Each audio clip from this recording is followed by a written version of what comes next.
안녕하세요, 르난식 사이클링입니다. 고급 로드바이크 하면 우리가 기대하는 몇 가지가 있습니다. 당연히 카본으로 만들어져 있어야 하고 깃털처럼 가벼워야 하며 공기를 찢고 앞으로 나아갈 듯한 날렵하고 멋진 모습을 보여야 하죠.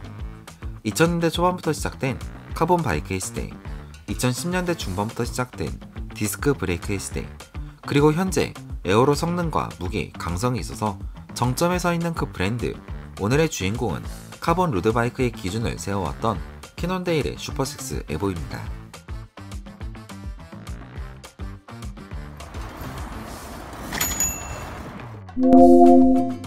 2000년대 후반은 알루미늄 프레임과 카본 프레임의 경쟁 시기였습니다. 알루미늄 프레임 캐드9과 카본 프레임 슈퍼6 중에 무엇이 더 좋은지 해외 커뮤니티에서 매일 논쟁이 있던 낭만 시대였죠. 당시 많은 브랜드 카본 바이크는 카본 성형 기술이 부족했기 때문에 알루미늄 프레임보다 무겁거나 가볍게 만들면 강성이 부족하거나 그랬습니다.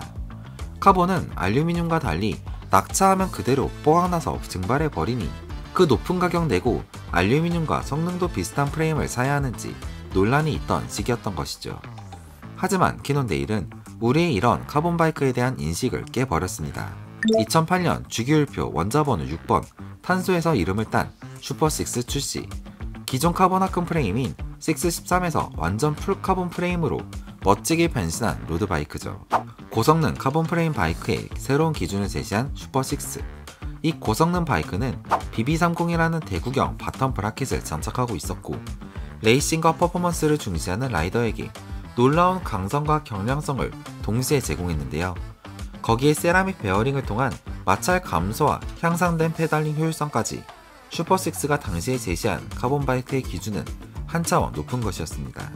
또한 슈퍼6의 두꺼운 다운 튜브는 강력한 스프린트와 급격한 코너링까지 안정적으로 잡아냈습니다. 슈퍼6를 타던 리키 가스 팀이 이 덕분에 우수한 성적을 거뒀죠.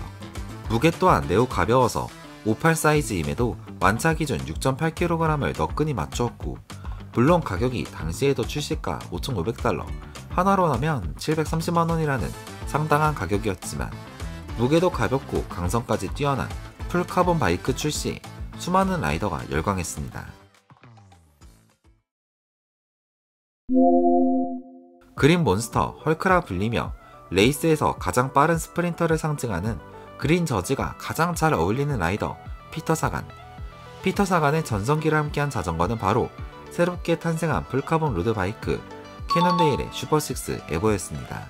강력하고 긴 스프린트 능력이 돋보였던 피터 사간은 파리 루베와 같은 원데이 클래식에서 또는 모니먼트 대회에서 가장 유력한 우승 후보였고 내셔널 챔피언십과 월드 챔피언십 우승 그리고 뚜르드 프랑스 스프린트의 저지 그린 저지를 무려 7차례나 지켰을 정도로 가장 빠른 사나이 그린 몬스터, 터미네이터 등으로 불렸죠. 피터 사간은 프로 선수로서 대단한 기록을 보유한 것 이외에도 장난기 넘치는 성격과 대담한 퍼포먼스를 보여주어 매번 팬들을 설레게 했고 놀라운 질주 능력과 화려한 라이프 스타일 덕분에 가장 인기도 많고 연봉도 제일 비싼 선수가 되었습니다. 이 피터 사간의 발이 되어준 게 바로 슈퍼6 에보. 가장 가벼운 얼티밋 기준 프레임 무게 695g의 위험, 일반 하이모드 프레임도 완차 기준 6.8kg을 못 맞춰서 다운 튜브에 납을 넣어서 무게를 맞춰야 한다던 그 프레임. 가볍고 단단하면서도 강한 카본 프레임의 비밀은 바로 발리스트 카본입니다. 캐논데일의 독자적인 고강도 카본 구조로 이를 에보 하이모드라 불렀죠. 이러한 고강도 프레임은 장시간 도로 주행 시 라이더에게 피로함을 줄 수도 있지만 캐논데일은 여기에 스피드 세이브 마이크로 서스펜션을 넣어서 도로의 진동과 충격을 흡수해서 승차감을 개선시켰고 헤드 튜브와 포크, 다운 튜브의 전면 넓이를 11에서 20%가량 줄여 당시 에어로 프레임에 비교해서 뒤떨어지지 않는 에어로 성능까지 챙겼습니다. 물론 가벼움은 유지한 채 말이죠.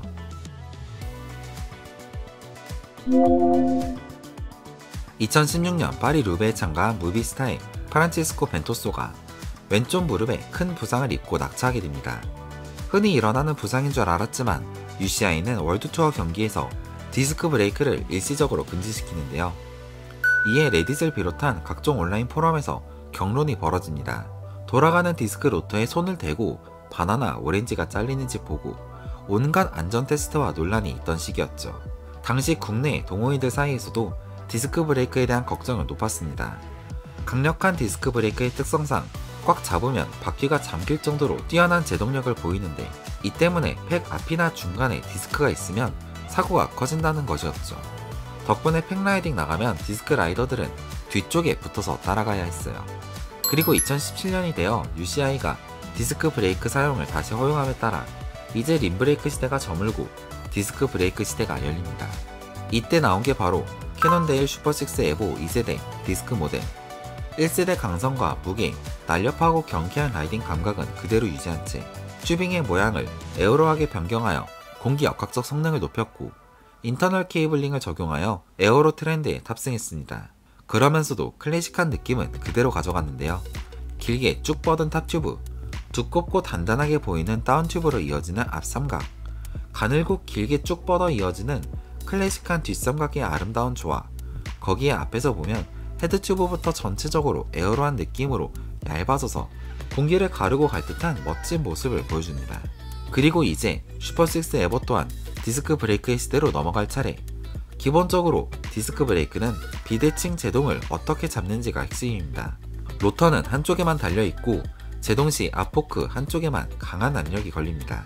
뒤쪽 또한 비대칭 제동 압력으로 프레임이 전체적으로 휘어지려고 할 텐데요. 캐논데일은 이를 새로운 카본 레이어업을 통해 포크에 가해지는 압력을 분산시키고, 앞쪽 힐은 12mm 스루엑스를 도입하여 버티는 힘을 높였습니다. 흥미롭게도 뒤는 아직 QR 레버를 그대로 사용하는 모습인데, 아무래도 경량의 이점과 정비의 편의 때문인 것 같습니다. 그래도 후방 브레이크 브릿지는 유지했는데요. 큰 후방 삼각형의 뒤틀림을 방지하기 위해서라도 아직 이를 없애지 않고 견고함을 높인 모양새입니다. 2세대로 넘어오면서 고강도 카본 섬유와 고충격 레진을 활용한 캐논데일의 발리스트 카본 기술은 한층 업그레이드 되었고, 프레임 또한 일명 TAP 에어로 튜빙이 적용되어 한층 빨라지고 경쾌해졌습니다. 스포스트 규격으로 25.4mm라는 아주 얇은 규격을 채택해 무게를 잡으면서도 세이브 시포스트를 적용해 승차감 또한 잡아내었죠. 지금 봐도 참 멋진 프레임이었습니다. 가벼운 무게, 뛰어난 반응성, 강력한 스프린트를 받아내는 뛰어난 강성까지, 그동안 슈퍼6 에버는 라이더가 원하는 가장 중요한 요소를 모두 챙겨가면서도 클래식하게 쭉 뻗은 탑튜브에 커다란 뒷삼각의 전통적인 사이클 감성을 유지했습니다. 하지만 월드투어 라이더의 전체적인 실력 향상과 UCI 규정의 한계 속 극한의 스피드를 다투는 월드투어 경기에서 4-5시간 동안 달린 후 수초의 스프린트 싸움을 하게 된 선수들은 슈퍼6 에버의 좀 더 공기 역학적 성능의 향상을 원하게 되었습니다. 이러한 니즈를 반영하여 3세대 슈퍼6 에버는 기존과는 완전히 달라진 새로운 자전거로 출시되었습니다. 그동안 가져왔던 가벼운 무게의 민첩성과 반응성을 유지하면서도 기존의 라운드 타입 튜빙 대신 드래그를 최소화할 수 있는 캄테일 튜빙을 채택했죠. 물방울이 떨어질 때 앞쪽은 둥글게, 뒤쪽은 길게 꼬리가 이어집니다. 이게 기하학적으로 볼 때 가장 완벽한 공기 역학적 모습인데, 이중 뒷부분을 이렇게 자르면 캄테일 형태가 되죠. 에어로 다이나믹 성능은 거의 유지하면서도 무게가 가볍고 강성을 높이는 두 마리 토끼를 모두 잡는 방법의 에어로 튜빙입니다. 덕분에 3세대 슈퍼6 에버는 2세대 전작에 비해 30%까지 에어로 성능이 높아졌죠. 에어로 성능이 높아졌다고 승차감을 포기한 것도 아닙니다. 기존 세이브 마이크로 서스펜션 대신에 새로워진 세이브 리어 스테이는 대세에 따라 낮아져서 승차감과 반응성을 향상시켰고, 댐핑 유연성을 위해 D자 모양으로 만든 홀로그램 27C 포스터와 함께 승차감을 총 18% 개선했습니다. 케이블은 모두 밖에서 보이지 않는 풀 인터널 구조로 깔끔하게 설계되었고, 타이어 클리어런스도 넓어져서 30C까지도 사용이 가능합니다. 덕분에 우리가 좋아하는 28C 튜블리스 세팅도 전혀 문제가 없죠. 이렇게 사실 출시 당시에는 2세대와 너무나 바뀐 모습에 다들 당혹스러웠지만, 계속 보다 보니 시대가 요구하는 에어로 성능을 캐논데일만의 방식으로 새롭게 잘 아이덴티티를 구축한 것 같습니다. 그리고 2022년 50년의 역사를 가진 캐논데일에서 슈퍼6 에버는 얼마든지 더 가벼워질 수 있다는 걸 보여주는 듯 슈퍼6 에버 라이트바우 LTD 프레임셋을 한정 출시합니다. 기존 슈퍼6 에버 하이모드 프레임셋 기반의 무게는 90g 줄인 단 750g의 초경량 프레임, 카본의 느낌이 그대로 살아있는 매트한 블랙 도색과 은은하게 빛나는 글로시 크롬, 고급스러운 캐논데일의 로고가 그 위에 올라갑니다. CNC 가공된 리어 드레일러 마운트가 지금 봐도 탐나네요. 가장 빠르고 가벼우며 아름다운 자전거. 모든 라이더가 꿈꾸는 가장 이상적인 자전거이자 기존의 한계를 뛰어넘어 새로운 기술로 혁신적인 성능과 조형미를 갖춘 프리미엄 로드바이크가 출시되었습니다. 랩7의 슈퍼6 에보. 4세대 슈퍼6 에보는 캐논데일의 창립 연도인 1971년에서 71을 따와 새로운 슈퍼6 에보의 플래그십 모델을 랩7이라 새롭게 명명하고 소재와 형태, 승차감, 디테일까지 가장 완벽한 바이크를 출시했습니다. 무게는 56 사이즈 기준 770g, 시리즈 제로라는 새로운 최상위 카본 설계를 통해 고강도 카본 섬유와 나노 레진을 레이업한 결과로 무게는 가벼우면서도 강성을 유지했습니다. 에어로 성능은 더 올라가서 월드투어 선수들의 일반적인 페이스인 45km에서 전작 대비 12W 파워를 세이브할 수 있게 되었고, 4세대는 나사산 형태인 BSA 바텀 브라켓을 채택하여 견고하면서도 단단한 페달링을 지원합니다. 가장 많이 바뀐 부분은 아마 콕핏일 텐데요.